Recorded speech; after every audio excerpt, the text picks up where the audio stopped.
അയോധ്യയിൽ ബാബറി മസ്ജിദ് കടപുഴകിയ അതേ ഡിസംബർ 6-ന് ഇനി ഉത്തർപ്രദേശിലെ മധുരയിൽ കാവിക്കടലിളകും. അയോധ്യ കഴിഞ്ഞു, ഇനി കാശിയും മധുരയുമാണെന്ന ഹിന്ദുത്വ സമൂഹത്തിന്റെ പ്രഖ്യാപനം യാഥാർത്ഥ്യമാകാൻ പോവുകയാണ്. മധുരയിലെ ഷാഹി ഈദ്ഗാഹ് പള്ളി നിലനിൽക്കുന്ന സാക്ഷാൽ ശ്രീകൃഷ്ണ ജന്മഭൂമി മോചിപ്പിക്കാൻ ഡിസംബർ 6-ന് കർസേവ നടത്തുമെന്ന ഹൈന്ദവ സന്യാസിമാരുടെ വമ്പൻ പ്രഖ്യാപനം രാജ്യത്തെ ആവേശത്തിലും ജാഗ്രതയിലുമാക്കിയിരിക്കുകയാണ്. കൃഷ്ണനല്ല, ഞങ്ങൾ വരും, ക്ഷേത്രം അവിടെ തന്നെ പണിയും എന്ന മുദ്രാവാക്യത്തെ ഉയർത്തിയാണ് രാജ്യത്തിന്റെ നാനാഭാഗത്തു നിന്നുമെത്തിയ സന്യാസിമാർ മധുരയിൽ ഒത്തുകൂടിയത്.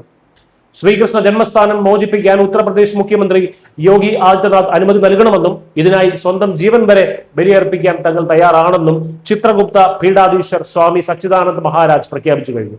ഡിസംബർ 6-ന് ജന്മഭൂമിയെ ലക്ഷ്യമാക്കി നീങ്ങുമെന്നും ലക്ഷ്യം കാണാതെ ഇനി ഒരു മടക്കയാത്ര ഇല്ലെന്നുമാണ് സന്യാസിമാരുടെ മുന്നറിയിപ്പ്. എന്നാൽ ഹിന്ദുത്വ ശക്തികളുടെ ഈ വലിയ മുന്നേറ്റത്തെ മുളയിലെ നുള്ളാൻ പോലീസും പ്രാദേശിക ഭരണകൂടവും കിടഞ്ഞു ശ്രമിക്കുകയാണ്.